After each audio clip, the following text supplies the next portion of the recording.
Monsieur Cléchiasson, merci beaucoup de nous recevoir aujourd'hui.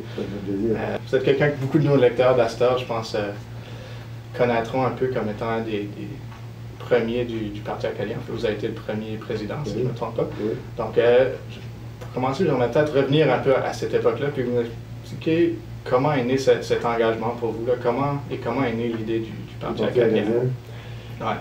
Le parti a été officiellement fondé en 72, mais avant 72, ça c'est en février 72, avant ça, il y avait quand même toute une période de 68 à 72, là, il y avait une effervescence de mouvements politiques, ça brassait pas mal, et pas seulement en Acadie, évidemment, en Europe, aux États-Unis.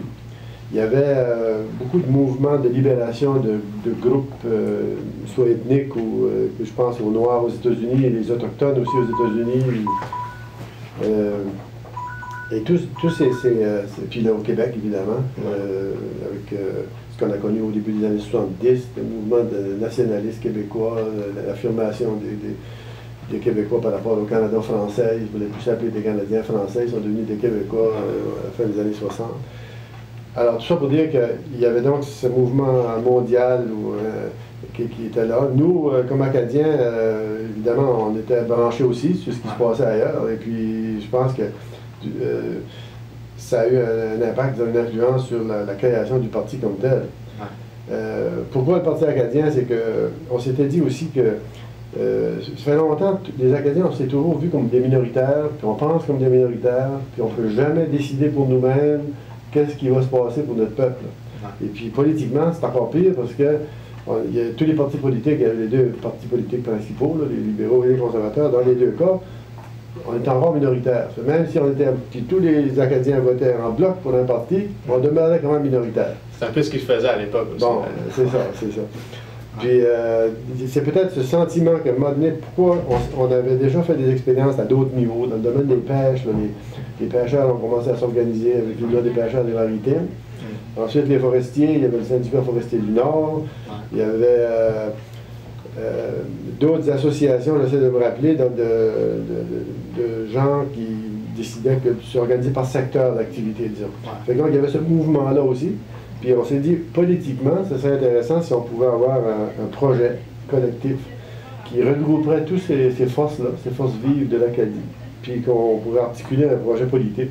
C'est pour nous. Parce que le Parti acadien reste un peu un des seuls moments où les Acadiens ont vraiment essayé de développer un projet qui était fondamentalement politique. Donc pourquoi est-ce que ça prenait ça à l'époque? Ben, on pensait à l'époque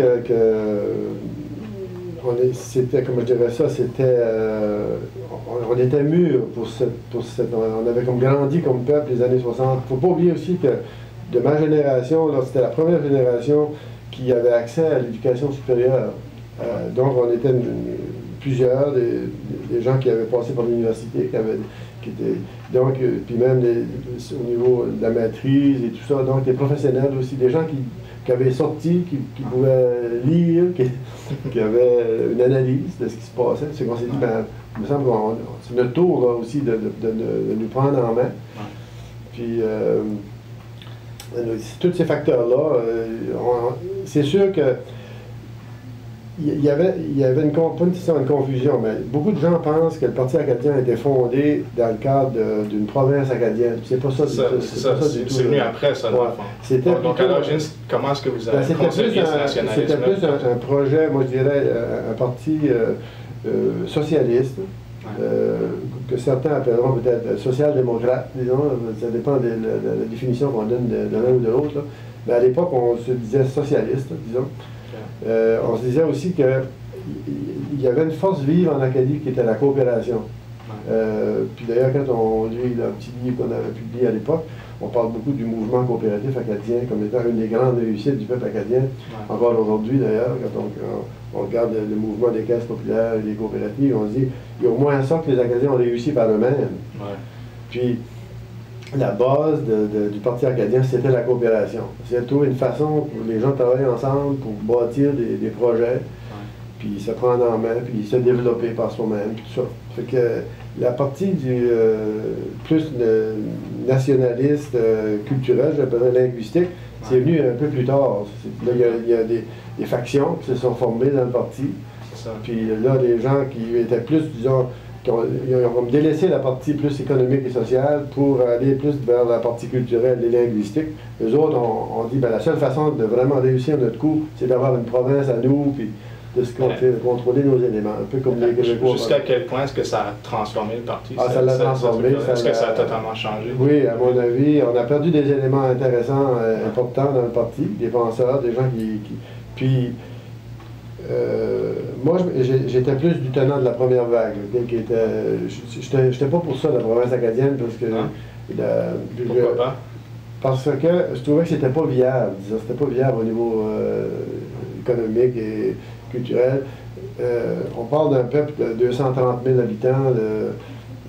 C'est sûr que si tu compares à l'île du Prince-Édouard, oui, mais il faut dire que l'île du Prince-Édouard n'est pas viable non plus. Dans le sens que si c'était pas des transferts de paiement du fédéral, puis tout ça, puis là, il y a tout un aspect historique, là, depuis la Confédération en 1867, aller à 2000, disons à 1972, il y avait quand même une évolution. Ouais. Je trouvais que c'était pas... Je dis pas que c'était pas autour d'une bière dans une taverne, oui, là, mais quand tu mets ça sur la table puis tu analyses tout ça, tu te dis, est-ce qu'on a les moyens, disons, de nos ambitions? Là, on avait l'Université de Moncton qui était naissante, finalement, qui avait 10 ans, parce que même pas 10 ans à l'époque, comment ça, 63. Puis, de toute façon, dans la pensée qu'on avait dans ce temps-là, c'était, commençons par essayer de maîtriser ce qu'on contrôle déjà un peu, tu sais. C'était le mouvement au niveau agricole, au niveau des pêches et tout ça, c'était d'essayer d'infuser une forme de coopération là-dedans qui permettait aux producteurs.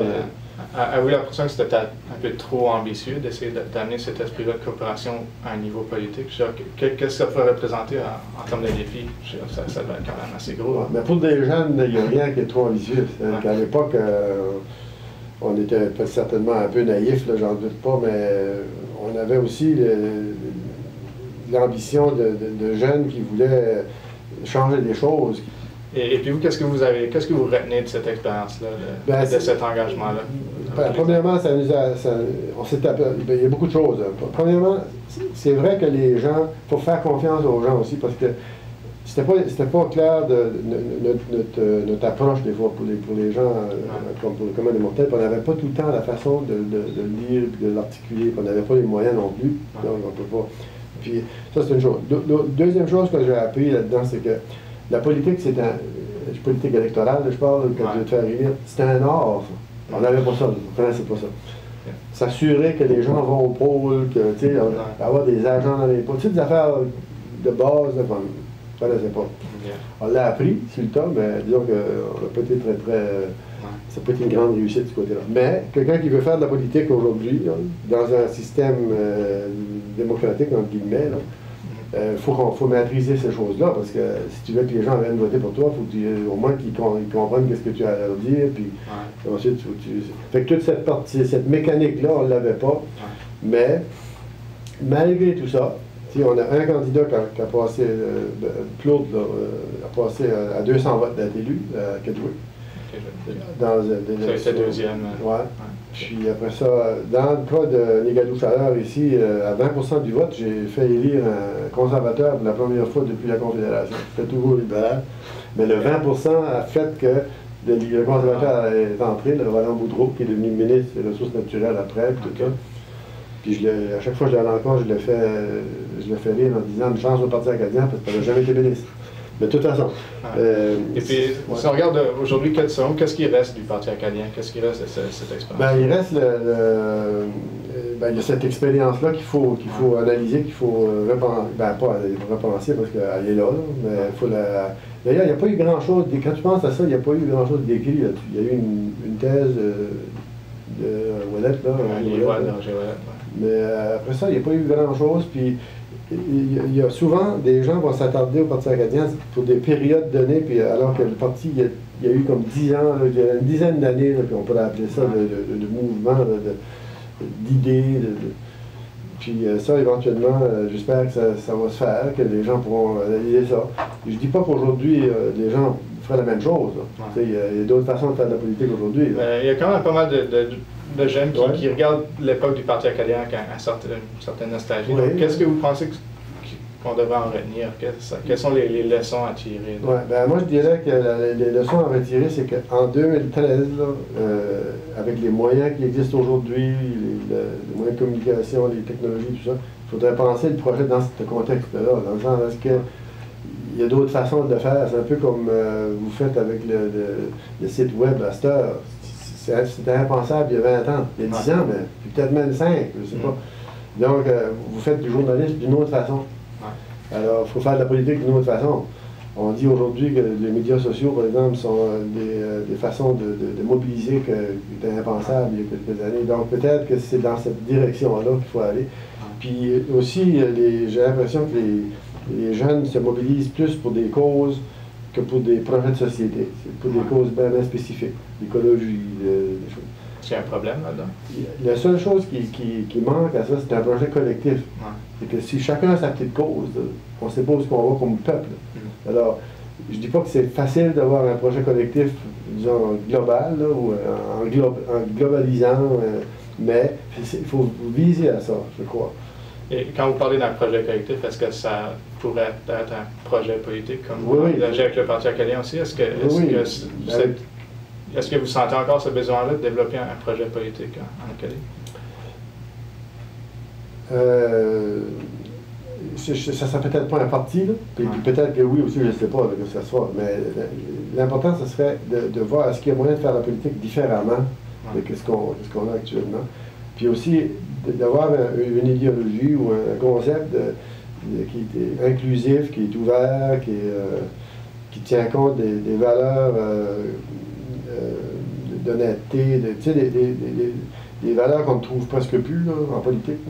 Puis, même si c'est...